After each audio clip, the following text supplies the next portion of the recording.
ओम नमस्ते जी। आपका स्वागत है आपका अपना चैनल आओ वेद पढ़े में।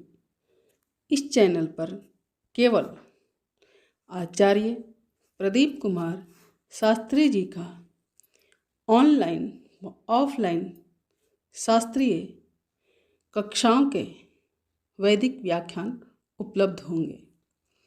अपने चैनल पर आने वाले वीडियो की सूचना पाना चाहते हैं तो लाइक और सब्सक्राइब करें तथा घंटी के बटन को दबाएं, जिससे कि वीडियो अपलोड होते ही सबसे पहले सूचना पा सकें। वेद पढ़ें पढ़ाएं, सुने सुनाएं, वेद का संदेश घर घर पहुँचाएं। ऋषि ऋण को चुकाएं, अपना कर्तव्य निभाएं, जीवन सफल बनाएं।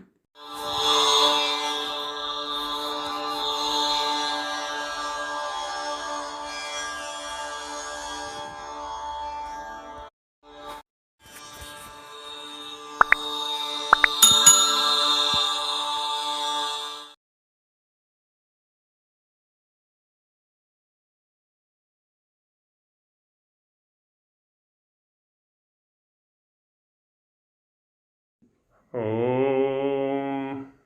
सहना भवतु सहनौ भुनक्तु सह वीर्यं करवावहै तेजस्विनावधीतमस्तु मा विद्विषावहै। ॐ शान्ति शान्ति शान्तिः।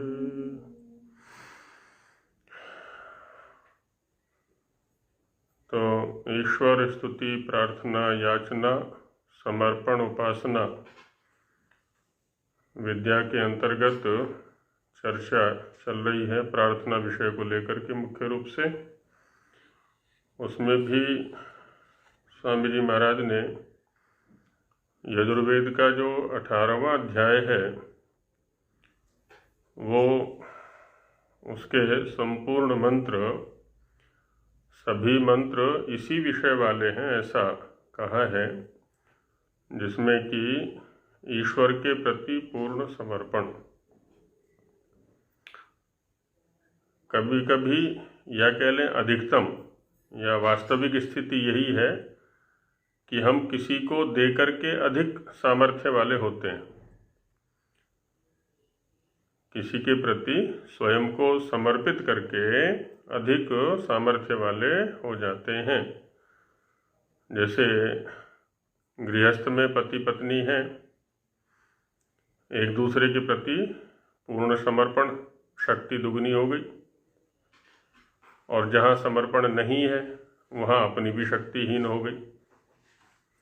अब यहाँ तो ईश्वर के प्रति अनंत सामर्थ्यशाली के प्रति समर्पण की बात है कि उसके प्रति सर्वस्व समर्पण है ही उसी का। हम तो समर्पण करने वाले हैं कौन? हमारे पास तो हमारे अतिरिक्त और क्या है। और हम तो ये चाहते हैं कि हम स्वयं भी ईश्वर के प्रति समर्पित हो जाए, तो कितना सामर्थ्य बढ़ जाएगा हमारा, कितनी शक्ति बढ़ जाएगी हमारी। कहते हैं कि ईश्वर के जो अनंतता है, ईश्वर के पास जो अनंत सामर्थ्य है ना, तो इस तरह से बहुत अधिक सामर्थ्यशाली हम हो जाते हैं। तो देने में घाटा नहीं है, समर्पण में हानि नहीं है, लाभ अधिक है। दे करके ही हम कुछ प्राप्त कर सकते हैं। तो ईश्वर के प्रति पूर्ण समर्पण इस मंत्र में चर्चा की गई। अब इसी पर स्वामी जी के शब्दों में विचार करते हैं संस्कृत भाग में। पहले भाष्यम आयुर्यज्ञेन इत्यादि। यज्ञो वै विष्णु। अब देखिए, यज्ञ से तात्पर्य क्या है? विष्णु। ऐसा शतपथ ब्राह्मण में आया हुआ है। और विष्णु शब्द की जो व्युत्पत्ति है सत्यार्थ प्रकाश के प्रथम समोल्लास में भी आई है। और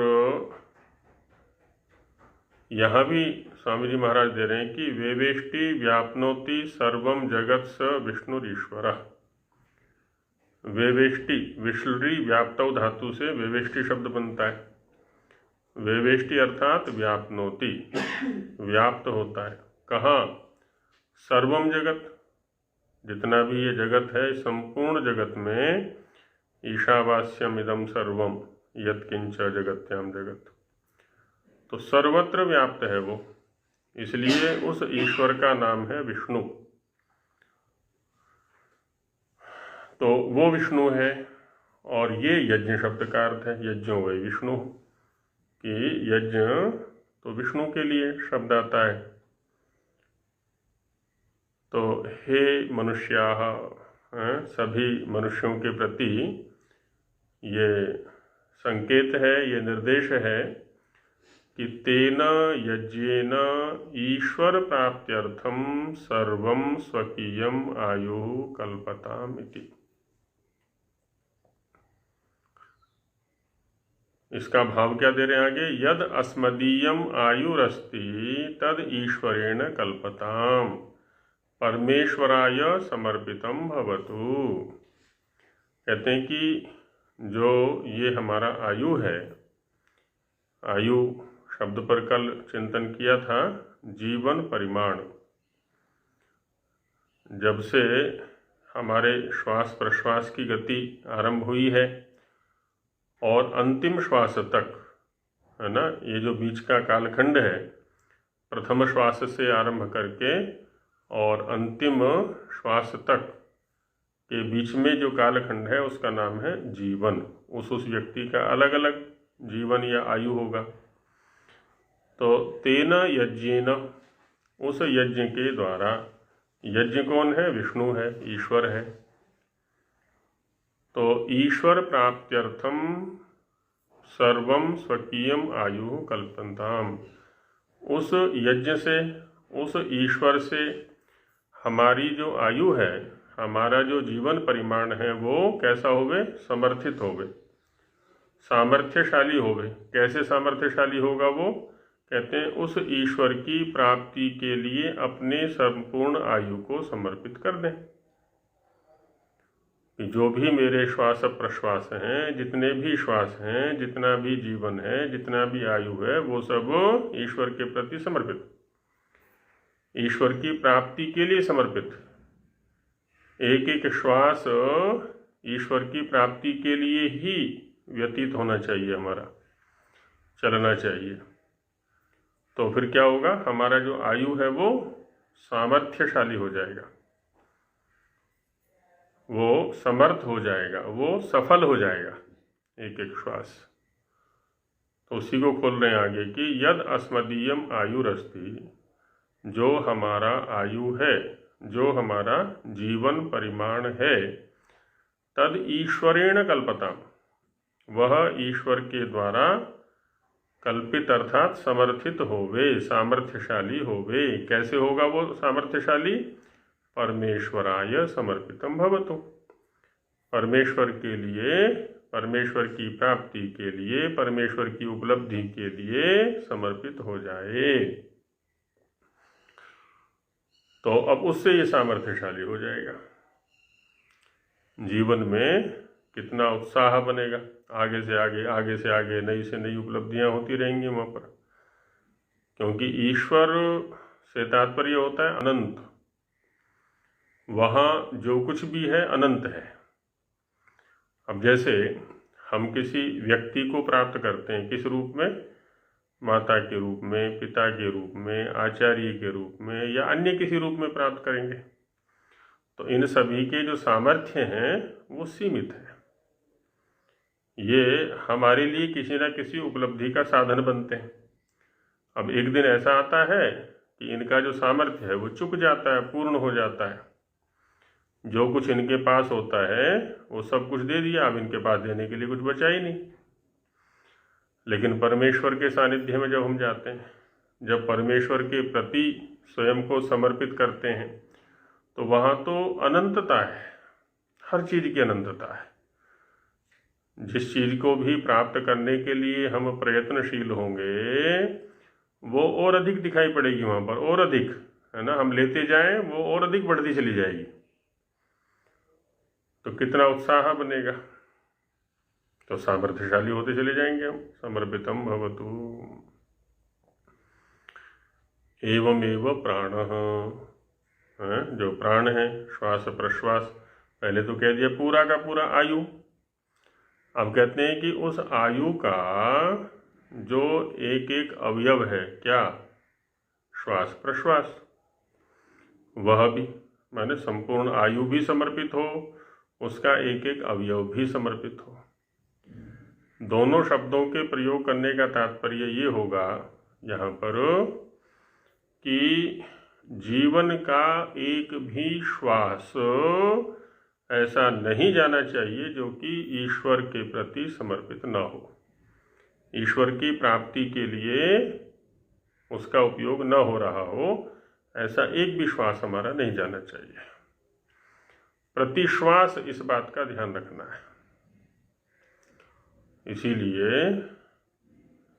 योग के क्षेत्र में एक अभ्यास करा दिया जाता है कि प्रत्येक श्वास प्रश्वास के साथ में ओम को जोड़ देना। कम से कम शाब्दिक स्तर पर तो जुड़े ना हम ओम के साथ में।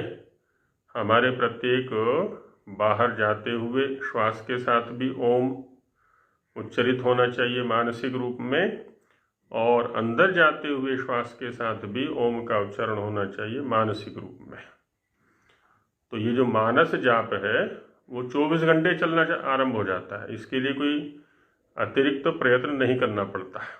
जैसे श्वास लेने के लिए हमें कोई अतिरिक्त प्रयत्न नहीं करना पड़ता, वैसे ही ओम का जो मानस जाप है उसके लिए भी क्या है, कोई अतिरिक्त प्रयत्न हमें नहीं करना पड़ेगा, वो स्वाभाविक रूप से चलता रहेगा। अब हम मानस के स्तर पर ईश्वर से जुड़ रहे हैं। अब जब हम इसके अर्थ पर चिंतन करेंगे, ओम के, ईश्वर के, विष्णु के, और उन गुणों को, उन कर्मों को, उन स्वभावों को अपने जीवन में, अपने चरित्र में अपनाएंगे, तो धीरे धीरे तन्मयता आती चली जाती है, तत्परता आती चली जाती है। फिर तो ऐसे प्रत्येक श्वास उसके प्रति समर्पित हो। चक्षु, जो आँखों की क्रियाएं हैं, वो भी उनके प्रति समर्पित हो। आँखें जहाँ जहाँ तक भी देखें, जो कुछ भी देखें, वहाँ सर्वत्र ईश्वर का दर्शन हो। जब वेद कह रहा है कि ईशावास्यमिदं सर्वम, कि एक एक कण उससे सुवासित है, इस सृष्टि का एक भी कण ऐसा नहीं है जो कि ईश्वर से अतिरिक्त हो, तो हम जो कुछ भी देखेंगे वहाँ निश्चित रूप से ईश्वर का वास दिखाई पड़ेगा, ईश्वर की रचना दिखाई पड़ेगी, उसका कला कौशल दिखाई पड़ेगा, उसकी बुद्धिमत्ता, उसकी व्यवस्था दिखाई पड़ेगी, उसकी रचना दिखाई पड़ेगी। चाहे हम वृक्ष को देखें, पर्वत को देखें, शरीर को देखें, पौधे को देखें, शाक को देखें, किसी धातु को देखें, मिट्टी को देखें, प्रकाश को देखें, कुछ भी देखें हम, तो सर्वत्र चक्षु के व्यापार में ईश्वर। तो इस प्रकार से क्या हुआ, चक्षु का व्यापार भी ईश्वर के लिए समर्पित हो गया।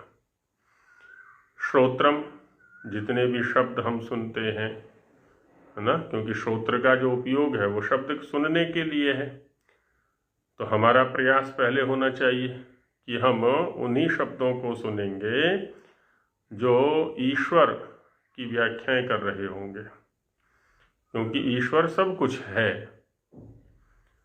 फिर एक स्थिति हमारी ऐसी बनेगी, हमें स्वाभाविक रूप से ऐसा वातावरण मिलेगा कि हमें केवल वही शब्द सुनाई पड़ेंगे जो ईश्वर परक होंगे। ऐसे लोग हमारे साथ जुड़ेंगे, ऐसा स्वभाव हमारा बन चुका है। क्योंकि एक सिद्धांत जो सृष्टि के अंदर कार्य कर रहा है उस पर हमें ध्यान देना चाहिए। बाजार में हम जाते हैं, मार्केट के अंदर, तो वहाँ अलग अलग वस्तुओं के अलग अलग दुकानदार हैं। है ना। कई प्रकार की सैकड़ों दुकानें हैं वहाँ पर, कोई मीठे की है, कोई नमकीन की है, कोई कपड़ों की है, कोई तेल की है, कोई परचून की है, कोई अलग अलग हैं। तो जिस दुकानदार के पास में जो सामान है, जिस प्रकार की वस्तुएं हैं, उसके पास में ग्राहक भी उन्हीं वस्तुओं वाले हैं। ऐसा कभी नहीं होता कि सोना खरीदना चाहता हो और चीनी की दुकान पर पहुंच जाए हो, या चीनी खरीदना चाहता हो तो सुनार की दुकान पर पहुंच जाए। यही सिद्धांत हमारे जीवन, हमारे चरित्र के साथ भी लागू होता है। हम जिस प्रकार का भी अस्तित्व अपना बना लेते हैं, अपना चरित्र जैसा बना लेते हैं, विद्या प्रधान बनाएंगे तो विद्या वाले हमसे जुड़ जाएंगे, अध्यात्म प्रधान बनाएंगे, अध्यात्म वाले हमसे जुड़ जाएंगे, शक्ति प्रधान बनाएंगे एक पहलवान के रूप में तो शक्ति चाहने वाले हमसे जुड़ जाएंगे, दुर्व्यसनी अपने जीवन को बनाएंगे तो दुर्व्यसन को चाहने वाले हमसे जुड़ जाएंगे, है ना। जैसा भी अपना समाज हम चाहते हैं, अपना परिवार हम चाहते हैं, अपने आसपास के लोगों को हम चाहते हैं, वैसा स्वयं का निर्माण कर लें बस। तो जैसे हम होंगे वैसे ही लोग हमसे जुड़ने चालू हो जाएंगे। धीरे धीरे धीरे, थोड़ा समय लग सकता है, क्योंकि पहले वाली पहचान मिटने में थोड़ा समय लगेगा और दूसरी पहचान बनने में थोड़ा समय लगेगा। तो श्रोत्रम, है ना, तो वैसे ही शब्द फिर हमें सुनाई पड़ेंगे, वैसे ही लोग हमारे आसपास आ जाएंगे। हमारे अंदर वो दृढ़ता रहनी चाहिए ईश्वर के प्रति समर्पण वाली। वाक ऐसी हमारी वाणी है, जब हम बोल रहे हो तो ईश्वर केंद्रित होकर के ही हम शब्दों का प्रयोग करें। कोई भी शब्द हमारे मुख से ऐसा नहीं निकलना चाहिए जो कि ईश्वर के गुण कर्म स्वभाव के विपरीत हो। प्रत्येक शब्द यथार्थता लिए हुए होना चाहिए, ऋत और सत्य को लिए हुए होना चाहिए। हम मन से मनन करते हैं, चिंतन करते हैं, विचार करते हैं, तो उस मन के स्तर पर भी वैसी ही सावधानी अपेक्षित है। कुछ भी अयथार्थ चिंतन हम नहीं करेंगे, है ना। बहुत सारे लोग होते हैं बस ऐसे ही लगे रहते हैं मिथ्या कल्पनाओं में। वो शेख चिल्ली की कहानी रखी है ना व्यवहार भानु के अंदर स्वामी जी महाराज ने। तो ऐसे शेख चिल्ली खूब भरे पड़े समाज के अंदर, आसपास में, परिवार में, सब जगह मिल जाएंगे, लगे रहते हैं ऊंची ऊंची उड़ाने भरने में। तो अनर्गल या अनर्थक चिंतन हम नहीं करेंगे।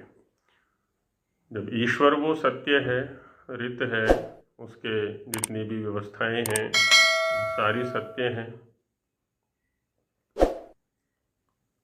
तो वैसा ही हमारा भी मनन होना चाहिए। मननम ज्ञानम आत्मा। अब चूंकि ये जो चिंतन प्रक्रिया चल रही है वो शरीर धारण के स्तर पर चल रही है, और जब हमने शरीर धारण किया हुआ है तो उस समय हम जीव संज्ञा वाले हैं। जीव से तात्पर्य क्या होता है? जीव प्राण धारणे, है ना। प्राणों को धारण करना जीवन होता है, और प्राणों को धारण करने वाला जीव होता है, जिसको प्राणी कहते हैं। तो जिसको हम जीव कह रहे हैं वहाँ पर क्या क्या है? आत्मा है, अंतःकरण है, बाह्य इंद्रियां हैं, शरीर है। तो इस संपूर्ण समुदाय का नाम जीव या जीवात्मा कहलाता है, या जन्म कहलाता है। तो उसको भी उसी के प्रति समर्पित कर दें, ईश्वर के प्रति। ब्रह्मा हम ज्ञानार्जन करने जा रहे हैं, वो ज्ञानार्जन हमारे अहंकार का, मिथ्याभिमान का कारण नहीं बनना चाहिए। ईश्वर से ही तो प्राप्त हुआ है सारा का सारा ज्ञान। ईश्वर ही आदि गुरु है। सएष पूर्वेशामपि गुरु कालेनानवच्छेदात्। तो इसलिए उसी के प्रति हमारा ब्रह्मत्व भी समर्पित होना चाहिए। हमारा जो ज्ञानमयत्व है, हमारी जो ज्ञान संपन्नता है, ज्ञान की दृष्टि से हम कितने भी ऊंची सी ऊंची स्थिति को क्यों न प्राप्त हो जाए, ये जो ऊंची से ऊंची स्थिति है ना, वो सांसारिक स्तर पर है। ईश्वर के सामने तो बहुत ही निम्न है, एकदम छोटा, बच्चे के समान है।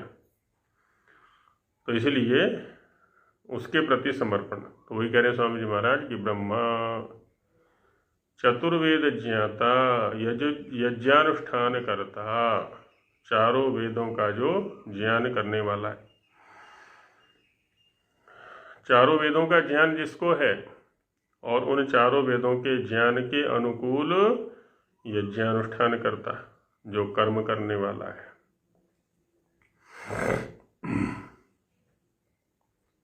ज्योति ही सूर्यादि प्रकाशः, जो भी बाह्य प्रकाश हमें दिखाई पड़ रहा है वह भी। स्वः सुखम, जितनी भी अनुकूल अनुभूतियां हमें होती हैं वो सब सुख कहलाती हैं, तो वो सब भी। पृष्ठम, जो हमारा आधार है, पृष्ठ माने पीठ, पीठ माने आधार, तो भूम्यादि अधिकरणम है ना, भूमि आदि पर जिस पर हम रहते हैं वो अधिकरण भी। यज्ञ, जो ज्ञान के अनुकूल हम कर्म करते हैं, कौन से? अश्वमेधादि शिल्प क्रियामयो वा। एक तो अश्वमेधादि यज्ञ करते हैं, अग्निहोत्र है, अग्निहोत्र से लेकर के अश्वमेध पर्यंत। कुछ दैनिक हैं, कुछ पार्वण पर्व विशेष पर किए जाने वाले हैं, कुछ मासिक हैं, कुछ आर्तव ऋतु संधियों पर किए जाने वाले हैं, कुछ वार्षिक हैं, है ना। ऐसे क्या है ना, कुछ अयन से संबंधित हैं। तो कई प्रकार के यज्ञों की व्यवस्था इसमें है। कुछ वैयक्तिक हैं, कुछ पारिवारिक हैं, कुछ ग्राम संबंधी हैं, कुछ नगर संबंधी, जनपद संबंधी, ऐसे अनेक प्रकार के यज्ञों की व्यवस्था ऋषियों ने हमें दी हुई है। तो वो सारे के सारे यज्ञ इसमें आ गई। और शिल्प क्रियामयोवा, जो शिल्पशालिता है, शिल्प कार्य है, वो भी यज्ञ के अंतर्गत है। वाहन बनाना है, वस्त्र बनाना है, मकान बनाना है, और जो भी है इस प्राणी समुदाय को सुखी करने के लिए। स्तोमः, स्तुति समूह। स्तुति का तात्पर्य होता है यथार्थ ज्ञान पूर्वक जो अभिव्यक्ति देते हैं हम। स्तुति का मतलब मक्खन लगाना नहीं होता है, मिथ्या कथन करना नहीं होता है, जो जैसा है उसको वैसा कहना, है ना। निर्गुण को निर्गुण कहना, सगुण को सगुण कहना, दोषी को दोषी कहना, गुणी को गुणी कहना, है ना। तो ये जो है स्तुति कहलाती है। तो ऐसे शब्दों का जो समुदाय है वो कहलाता है स्तोम। तो वह भी। यजुः, यजुर्वेदाध्ययनम, है ना, यजुर्वेद का अध्ययन करना। ऋक्, ऋग्वेदाध्ययनम। साम, सामवेदाध्ययनम, और इसके साथ में च रखा हुआ है, साम च।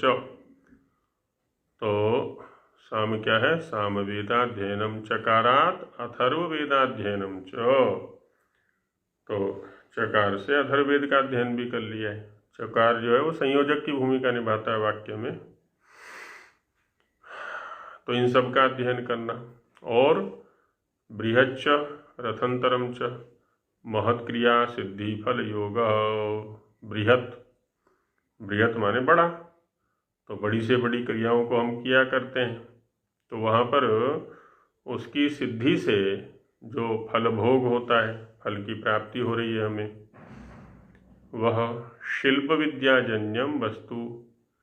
और जो हम शिल्प विद्या के अनुकूल कर्म कर रहे हैं उससे उत्पन्न जो भी द्रव्य है, पदार्थ है, वस्तु है, वह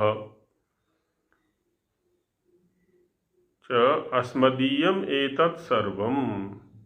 कहते हैं कि अपने आसपास देखें, अपने बाहर देखें, अपने अंदर देखें, जो कुछ भी हमें हमारा दिखाई पड़ता है, बड़े स्तर पर अथवा छोटे स्तर पर, वह सब कुछ क्या होवे? परमेश्वराय समर्पितम अस्तु। कि सब कुछ परमेश्वर का ही तो दिया हुआ है, मेरा कहाँ है, मेरा तो ये शरीर भी नहीं है ना, ये भी उसी का दिया हुआ है, मेरा क्या है।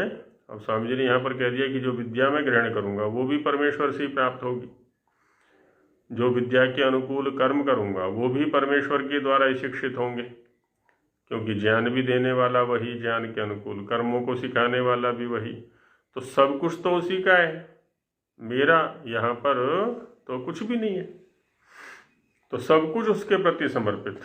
फिर देखें कितना सामर्थ्य हमारा बढ़ता है, कितनी शक्ति हमारी बढ़ती है। क्षुद्रताओं के कारण, कुंठाओं के कारण हम दुखी होते रहते हैं, अपने आप को बहुत छोटा बना के रखते हैं हम। सबके लिए सोचें, चिंतन को व्यापक रखें, तो परमेश्वराय समर्पित वस्तु, सब कुछ परमेश्वर के प्रति समर्पित होना चाहिए। जितना चिंतन को व्यापक बनाएंगे हम, उतना उतना क्या है, ईश्वर के अनुकूल चिंतन हमारा बनेगा, उतना उतना समर्पण भाव हमारा बढ़ता चला जाएगा। तब हमें दिखाई पड़ेगा कि हमारी वस्तुओं पर केवल हमारा अधिकार नहीं है, औरों का भी अधिकार है। कैसे? इसको हम अपने जीवन से ही समझ सकते हैं थोड़ा सा। जब हम पैदा हुए, छोटे बच्चे थे, कुछ खिलौने हमें दिए गए, उन खिलौनों पर हम अपना ही अधिकार समझते थे। यहाँ तक कि अपनी जो माँ है ना, माँ पर भी हम अपना अधिकार समझते थे, ये केवल मेरी है, पिता केवल मेरा है। बचपन की स्मृतियाँ यदि हों किन्हीं को, और बचपन की क्या, सभी लोग नाती पोते वाले हैं, अभी भी अनुभव कर सकते हैं बच्चों के साथ में, और करते होंगे। तो जो छोटे बच्चे होते हैं ना, उनको चिढ़ाते हैं, उसकी माँ को दूसरा व्यक्ति अपनी कहने का क्या प्रयास करता है, ये मेरी है, तो बच्चा क्या लड़ बैठता है कि नहीं मेरी है, ये तो माँ, तेरी नहीं है। और वो बड़ा व्यक्ति कुछ ज़्यादा करता है तो वो रोने लगता है कि नहीं मेरी है, मेरी है, मेरी है ना। उसको भी केवल मेरी अपनी समझना चाहता है, दूसरे की नहीं। इसी वृत्ति को लेके भाइयों के साथ झगड़ा करने लगता है वो। अच्छा, अभी थोड़ा बड़ा हुआ वो, उसके एक और भाई या बहन आ गई, अब अपनी वस्तुओं को उसके साथ में शेयर करता है कि नहीं अब केवल मेरी नहीं है, अभी तो मेरे भाई या मेरे बहन की भी है, माने इनका भी अधिकार इन खिलौनों पर भी है, और इस माँ पर भी है, इस पिता पर भी है। अब उसने क्या है, सामंजस्य की स्थिति को उत्पन्न किया धीरे धीरे। अच्छा, और थोड़ा बड़ा होता है, वहाँ पढ़ाई के लिए जाता है, ये पुस्तक मेरी है, ये कापी मेरी है, ये पेन मेरा है, आदि आदि। घर में लेकिन बहन भाई के साथ में समझौता कर लेता है। पढ़ाई पूरी हो गई, अब तक मेरा मेरा चल रहा था। जब विवाह हुआ, अब जो कुछ वस्तुएं मेरी थीं अब वो दो व्यक्तियों की हो गई, क्योंकि हमने अपने जीवन में एक व्यक्ति को और स्थान दे दिया। अब वो सारी की सारी वस्तुओं पर दो का अधिकार हो गया, जिन पर मैं अपना अधिकार समझता था ना अब तक कि मुझे जो मासिक सैलरी मिलती है वो केवल मेरी है, अब केवल मेरी नहीं है, अब उस पर दो का अधिकार हो गया है। माता पिता साथ में हैं, जीवित हैं, तो माता पिता का भी अधिकार हो जाता है। अच्छा, अब कल को संतानें हो गई, अब देखिए संतानों को भी अवकाश दे दिया हमने। अब कहते हैं केवल हमारा अधिकार नहीं है, अभी तो इन संतानों का भी अधिकार है। क्षेत्र बढ़ता जा रहा है। अब ये जो क्षेत्र बढ़ रहा है हमारे चिंतन का, स्वामित्व का, इसको हम दूसरों तक भी फैलाएं कि ये केवल मेरा नहीं है, मित्रों का भी है, औरों का भी है, औरों का भी है, पड़ोसियों का भी है। अब इसमें ये किसी का विपरीत चिंतन चल सकता है कि जब सारी की सारी प्रॉपर्टी मैं दूसरों के नाम ही करता जा रहा हूँ तो मेरा क्या बचेगा? मैं तो खाली हो जाऊंगा, मेरा तो बैंक अकाउंट खाली हो जाएगा, मेरे पास तो कुछ बचेगा ही नहीं, मैं रहूंगा कहाँ? तो ऐसा नहीं होता है। इसको थोड़ा सकारात्मक चिंतन दें। जब जिस क्षण मैं दूसरों के विषय में सोचना आरंभ करता हूँ तो दूसरे भी मेरे विषय में सोचना आरंभ कर देते हैं। जब मैं अपनी प्रॉपर्टी में दूसरों की हिस्सेदारी कर रहा हूँ, हिस्सेदारी से तात्पर्य है अनावश्यक रूप से देना नहीं है, अपितु समय पड़ने पर, अवसर पड़ने पर उसका उपयोग उनके लिए भी करा देना। कोई रोगी हुआ है, उसका सहयोग कर दिया, किसी के विवाह का प्रसंग है, वहाँ सहयोग कर दिया, और भी अनेक प्रकार के प्रसंग जीवन में आया करते हैं। समय आने पर पीछे नहीं हटना। अब क्या होता है, वो व्यक्ति भी हमारा और उस व्यक्ति की प्रॉपर्टी भी हमारी प्रॉपर्टी तो कई गुना बढ़ गई, कमी कहाँ है वहाँ पर। तो वैसे यहाँ पर कर रहे हैं कि सब कुछ जब हम ईश्वर के प्रति समर्पित कर रहे हैं, अपना क्षेत्र बड़ा कर दिया चिंतन का, तो कितना अधिक आनंद का विषय वो बन जाता है। सब हमारे सुख दुख में सहयोगी बनते हैं, सबके सुख दुख में हम भी सहयोगी बनते हैं, हम सबके सहयोगी बनते हैं, सब हमारे सहयोगी बनते हैं। अब कोई भी विपत्ति आती है, हम अकेले नहीं हैं, है ना, वो विपत्ति सबकी है सम्मिलित रूप से। सुख कोई आता है तो सुख भी सबका है वो। तो अब सबका जीवन सबके लिए बन चुका है।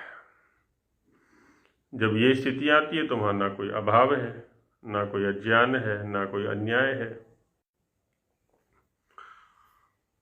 तो ये न वयम कृतज्ञाः स्याम, कहते हैं कि क्यों समर्पित करें जी हम ईश्वर के प्रति? कहते हैं ईश्वर का ही तो दिया हुआ है।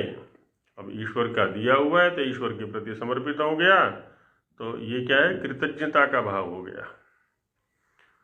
कृतम जानातीति कृतज्ञ, जो हमारे ऊपर किसी ने उपकार किया है उसकी स्मृति है हमें।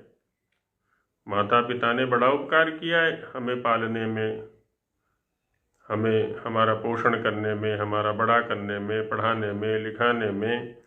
तो माता पिता के प्रति भी हमारे कर्तव्य है। ये होता है कृतज्ञता, अपने कर्तव्यों का बोध होना और उनको जीवन में उतारना, और उनको भूल जाना, उनके प्रति अपने कर्तव्यों को न करना, ये होता है कृतघ्नता। कृतम हन्तीति कृतघ्न, जो किए हुए को नष्ट कर देता है, भुला देता है, उसको कहते हैं कृतघ्नता। और कृतघ्नता से बड़ा पाप और कोई नहीं है। तो हमारे ऊपर किसी का छोटा सा भी उपकार होता है तो हम कृतज्ञ रहें उसके प्रति आजीवन। और परमेश्वर ने तो सभी कुछ दे रखा है, वायु भी दी, जल भी दिया, रहने के लिए इतनी बढ़िया पृथ्वी दी, खाने के लिए इतने बढ़िया बढ़िया अन्न, फल, फूल, शाक, मेवे आदि आदि दे दिए, और यहाँ जीवन जीने के लिए इतने बढ़िया माता पिता दे दिए, और मित्र बंधु बांधव दे दिए। देखो कितना सारा दे दिया है उसने, तो उसी का दिया हुआ तो है सारा का सारा ये। तो उसके प्रति कृतज्ञता हमारे अंदर होनी चाहिए। तो इसलिए स्वामी जी कह रहे हैं ये न वयम कृतज्ञाः स्याम एवं कृते। अब देखिए इसका परिणाम क्या होगा जब हम ऐसा करते हैं। एवं कृते माने ऐसा करने पर, ईश्वर के प्रति संपूर्ण का समर्पण करने पर। परम कारुणिकः, वो जो परम करुणा वाला है। अच्छा, हम अपनी सैलरी अपनी माँ के हाथ में रख दें ले जा करके, अपने पिता के हाथ में रख दें ले जा करके, क्या वो हमें दुखी देखना चाहेंगे?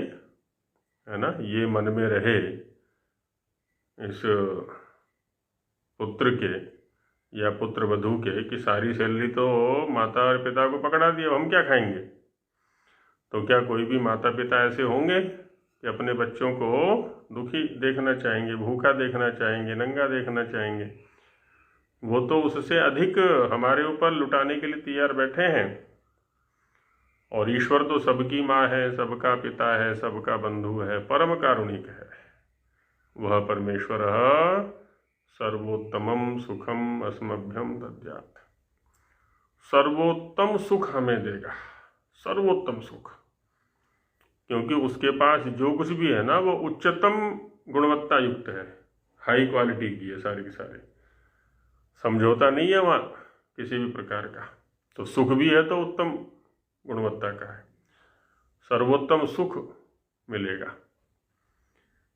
इस भाव से, इस व्यवहार से क्या करना चाह रहे हैं स्वामी जी महाराज यहाँ पर? हमें आसक्ति रहित बनाना चाहते हैं कि सारे दुखों का जो कारण है वो आसक्ति है, वो मोह है, वो राग द्वेष है। ऐसा करके हम इन सब दोषों से दूर हो जाते हैं, फिर कोई कष्ट है ही नहीं जीवन में, सर्वोत्तम सुख की प्राप्ति हो जाती है। ये न वयम, जिसके द्वारा हम, जिससे हम स्वर्देवा सुखे प्रकाशिता, क्योंकि जीवन में सर्वदा सुख ही सुख होगा तो बस प्रकाशित हो गए हम।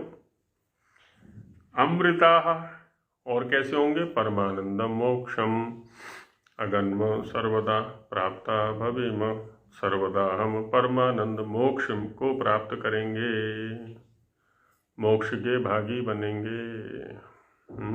बस वो ही तो हमारा अंतिम लक्ष्य है, चरम लक्ष्य है, उस परमानंद की प्राप्ति।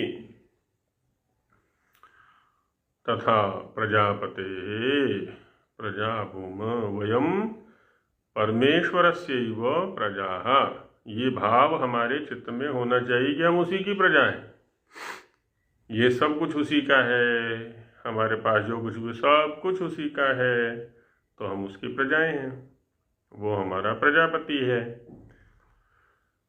अर्थात परमेश्वरम विहाय अन्य मनुष्यम राजानम नैव कदाचिन मन्यामहे इति। आध्यात्मिक क्षेत्र में उच्चतम स्थिति है कि परमेश्वर के अतिरिक्त हम किसी को भी, मनुष्य को अपना राजा न माने।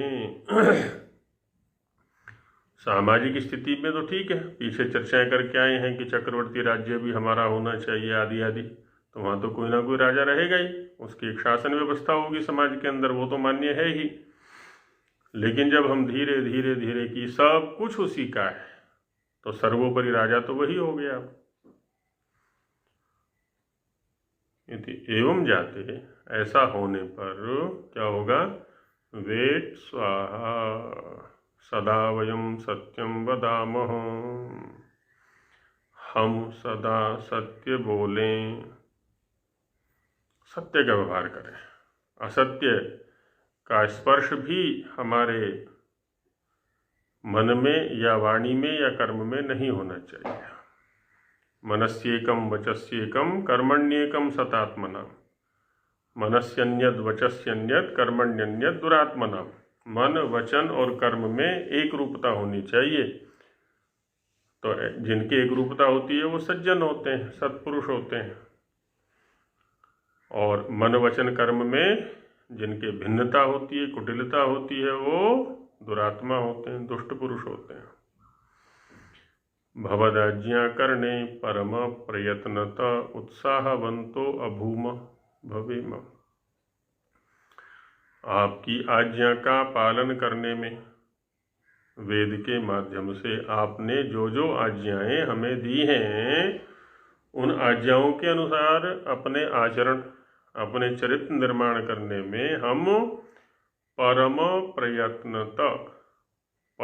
प्रयत्न के द्वारा उत्साहवंत, है ना, अत्यधिक उत्साहित होकर के लग जाए इस कार्य में।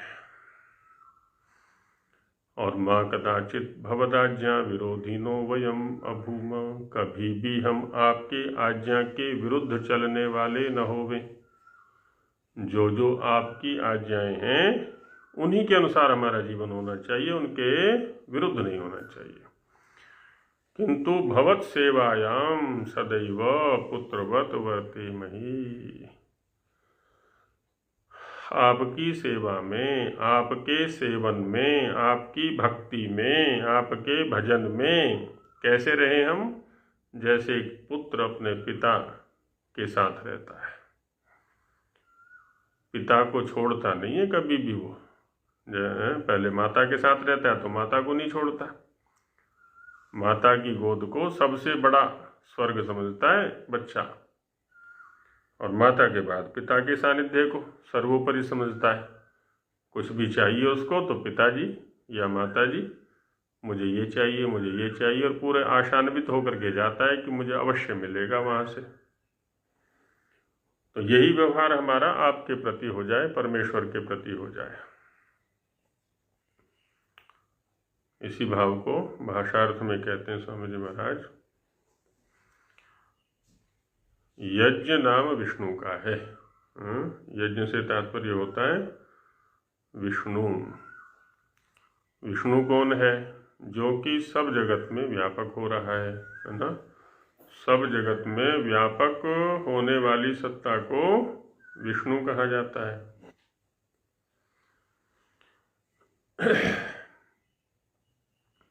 उसी परमेश्वर के अर्थ, उसी परमेश्वर के अर्थ अर्थात उसी परमेश्वर के लिए, उसी परमेश्वर के निमित्त सब चीज समर्पण कर देना चाहिए। जिस चीज को भी हम अपनी समझते हैं वह उस सब पर परमेश्वर का अधिकार है, ऐसी वस्तु स्थिति अपने चित्त में लानी है। ये समर्पण हो गया। ऐसा नहीं कि हम उसको रिझा रहे हैं कि अपने लड्डू उसको दे रहे हैं, अपनी रोटी उसको दे रहे हैं तो उससे वो प्रसन्न हो जाएगा। ऐसा नहीं है, उसी की वस्तुएं हैं, है ना। हम तो समर्पित करने वाले भी कौन होते हैं? अपने स्वत्व को हटा करके जो मिथ्या ज्ञान के कारण से हमने अपना स्वत्व, अपनापन उसके ऊपर बना लिया था, बस उससे हटना है, यही समर्पण हो गया। वस्तुएं तो उसकी हैं ही, पहले भी उसी की थी, बाद में भी उसी की होनी। हम तो बीच में आए और अपना अधिकार जमा बैठे इसके ऊपर। जब हम नहीं थे तब भी उसी की थी, और जब हम नहीं रहेंगे तो भी उसी की है। तो बीच में भी उसी की माने हम इस विषय में, क्योंकि इसी का दुर्व्याख्यान करके फिर क्या करते हैं, चढ़ावा चढ़ाते हैं। भगवान की मूर्ति बनाई और उसके सामने कोई कपड़े चढ़ा रहा है, कोई भोजन, कोई 56 भोग चढ़ा रहा है, तो पता नहीं क्या क्या क्या क्या कि जी ये आपके लिए, ये आपके लिए, उसको रिझाने में लगे हुए हैं। तो वहाँ रिझाने का तो कोई प्रश्न ही नहीं है भाई। जब सब कुछ का स्वामी वही है तो उसी को स्वामी माने हम। समर्पण से तात्पर्य यही है कि अपने स्वत्व को हटा दें वहाँ से, हमारा नहीं है, सब कुछ उसी का है। इस विषय में यह मंत्र है कि सब मनुष्य अपनी आयु को ईश्वर की सेवा और उसकी आज्ञा पालन में समर्पित करें। ईश्वर की सेवा क्या है जी? उसकी आज्ञा का पालन करना। वेद के अंदर जो जो निर्देश उसने दिए हैं कर्म करने के, उसी के अनुसार अपने जीवन को बनाना, यही उसकी सेवा हो गई। उसके गुण कीर्तन हम करते हैं, कर्मों का चिंतन हम करते हैं तो अपने जीवन में अपनाने के लिए। प्राणों अर्थात अपना प्राण भी ईश्वर के अर्थ कर देवें। एक एक प्राण भी उसी को समर्पित कर दिया। एक एक प्राण का जो उपयोग है उसी की प्राप्ति के लिए कर रहे हैं हम। जैसे किसी का जीवन अर्थ प्रधान है तो हर श्वास प्रश्वास के साथ में वो पैसा चाहता है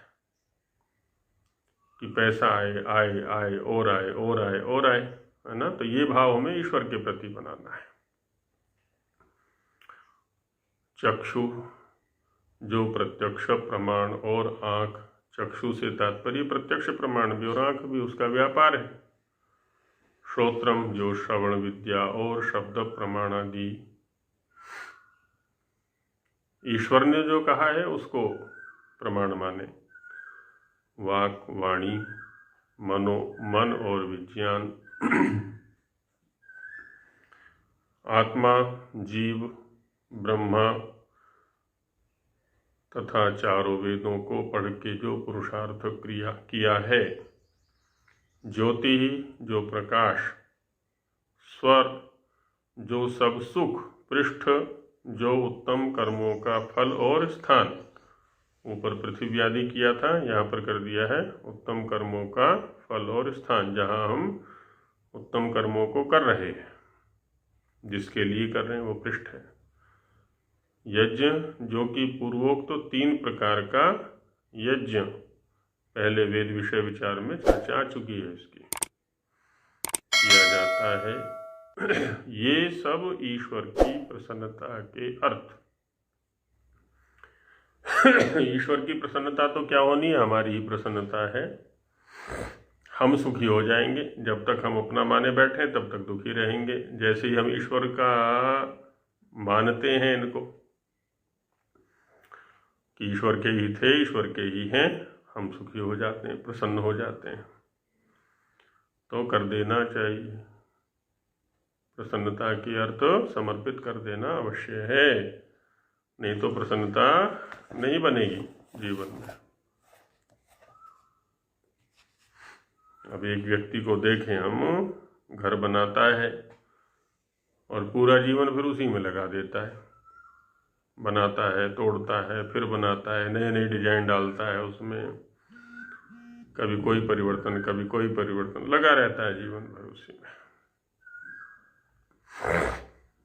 स्तोमश्च, जो स्तुति का समूह, यजुश्च, सब क्रियाओं की विद्या, ऋक्ष, ऋग्वेद अर्थात स्तुति स्तोत्र, सामच, सब गान करने की विद्या, चकार से अथर्ववेद, बृहच्च, बड़े बड़े सब पदार्थ, और रथंतरम च, शिल्प विद्या आदि के, है ना, जो कुछ भी हम कर रहे हैं उन सब के फलों में से जो जो फल अपने अधीन हो वे सब परमेश्वर के समर्पण कर देवें।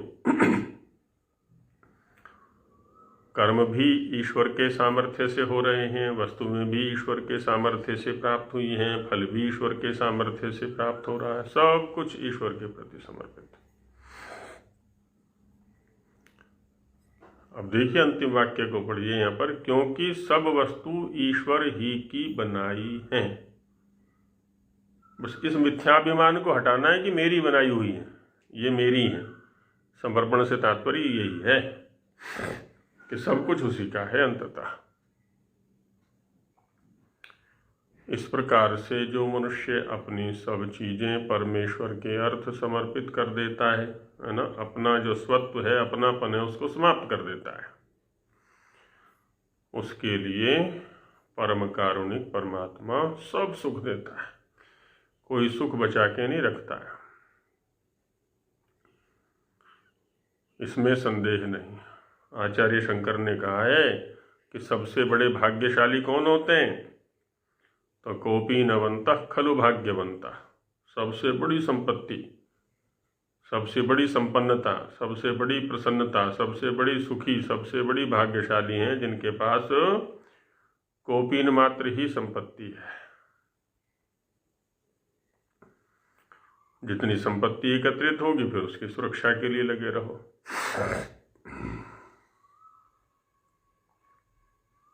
इसमें संदेह नहीं, है ना, सब सुख देता है सर्वदेवा, अर्थात परमात्मा की कृपा की लहर और परम प्रकाश रूप विज्ञान प्राप्ति में शुद्ध होके, उसकी कृपा की लहर में और जो परम प्रकाश रूप विज्ञान प्राप्ति है, नहीं ज्ञानेन सदृशम पवित्रम यह विद्यते, ज्ञान के सदृश और कोई वस्तु पवित्र करने वाली नहीं है, उत्तम शुद्ध होके, तथा सब संसार के बीच में कीर्तिमान होकर के। अब ऐसे हमारी कीर्ति भी, अब देखिए वित्त भी सबसे अधिक हमारे पास, कीर्ति भी सबसे अधिक हमारे पास, सारी ही तो इच्छाएं पूर्ण हो रही हैं। हम लोग परमानंद स्वरूप मोक्ष सुख को अगन्म सब दिन के लिए प्राप्त होवें। अब जब तक भी रहेंगे तो मोक्ष सुख में रहेंगे, परमानंद में रहेंगे। तथा हम सब मनुष्य लोगों को उचित है कि किसी एक मनुष्य को अपना राजा न माने, क्योंकि ऐसा अभागी कौन मनुष्य है कि जो सर्वज्ञ न्यायकारी सबके पिता एक परमेश्वर को छोड़ के दूसरे की उपासना करे, उसको क्या कहा स्वामी जी ने? अभागा, भाग्यहीन, दुर्भाग्यशाली। कि जो सर्वज्ञ परमेश्वर को छोड़ के, सर्वज्ञ है, सबका पिता है, सबके प्रति न्याय करने वाला है, उसको छोड़ करके एक अल्पज्ञ की उपासना में लगा हुआ है, तो उससे बड़ा दुर्भाग्यशाली और कोई नहीं और राजा माने। इसलिए हम लोग उसी को अपना राजा मान के सत्य न्याय को प्राप्त होवें। सत्य भी यही है, न्याय भी यही है कि वही हमारा जो एकमात्र राजा है, अर्थात वही सब मनुष्यों के न्याय करने में समर्थ है। हम तो अन्याय भी कर सकते हैं पक्षपाती होकर के, लेकिन वहाँ ऐसी कोई बात ही नहीं है, अन्य कोई नहीं और कोई इतना समर्थ नहीं है सबके साथ न्याय करने में। वेट स्वाहा, अर्थात हम लोग सर्वज्ञ, सत्य स्वरूप, सत्य न्याय करने वाले परमेश्वर राजा की अपने सत्य भाव से प्रजा होके, है ना। ईश्वर कैसा है जी? सर्वज्ञ है, सत्य स्वरूप है, सत्य न्याय करने वाला है। तो उस परमेश्वर राजा की अपने सत्य भाव से प्रजा होकर के, वस्तुतः उसके प्रति पुत्रवत समर्पण करके, यथावत सत्य मानने, सत्य बोलने और सत्य करने में समर्थ होवें। जब उसका सानिध्य हमें प्राप्त हो जाएगा हर प्रकार से, तो हमारा चिंतन भी सत्य होगा, हमारी वाणी भी सत्य होगी, हमारा कर्म भी सत्य होगा, हर प्रकार का सामर्थ्य हमारे अंदर आएगा। सब मनुष्यों को परमेश्वर से इस प्रकार की आशा करनी उचित है कि हे कृपानिधे, ऐसी प्रार्थना करें, ऐसी आशा करें उस परमेश्वर से कि हे कृपानिधे, आपकी आज्ञा और भक्ति से हम लोग परस्पर विरोधी कभी न हो, है ना। क्योंकि आपकी जो आज्ञाएं हैं वो हमें लड़ाने वाली नहीं है, हम सभी आपकी आज्ञाओं का पालन करने वाले होवें। उससे क्या होगा कि हम परस्पर विरोध नहीं कर सकते कभी भी। जब हम एक ही परमेश्वर की आज्ञा का पालन करेंगे और एक ही परमेश्वर की भक्ति करेंगे, तो फिर विवाद किस चीज का है। किंतु आप और सबके साथ सदा पिता पुत्र के समान प्रेम से बरतें, आपके साथ भी और बाकी अन्य के साथ भी हमारा जो व्यवहार है वो पिता पुत्र के सदृश होना चाहिए। और जब पिता पुत्र के सदृश हमारा व्यवहार हो गया उस परमेश्वर के साथ भी और अन्य सभी के साथ भी, तो फिर दुख वाली, कष्ट वाली, विरोध वाली, वैर वाली कोई बात नहीं रह जाती, शत्रुता वाला कोई प्रसंग ही नहीं बनता है वहाँ पर। तो इस प्रकार से यहाँ पर ये प्रार्थना विषय के अंतर्गत चिंतन किया गया। इति ईश्वर स्तुति प्रार्थना याचना समर्पण विद्या विषय संक्षेप से इस पर चर्चा की गई। अब आगे उपासना के ऊपर, जो कि हमारे जीवन का प्रधान विषय है, मुख्य विषय है, उस पर थोड़ी विस्तार से चर्चा की जाएगी वेद मंत्रों के आधार पर ही। तो इस विषय को यहीं संपन्न करते हैं। ओम सहना भवतु सहनौ भुनक्तु सह वीर्यं करवावहै नावधीतमस्तु मा विद्विषावहै। ओम शांति शांति शांति। सभी को नमस्ते जी।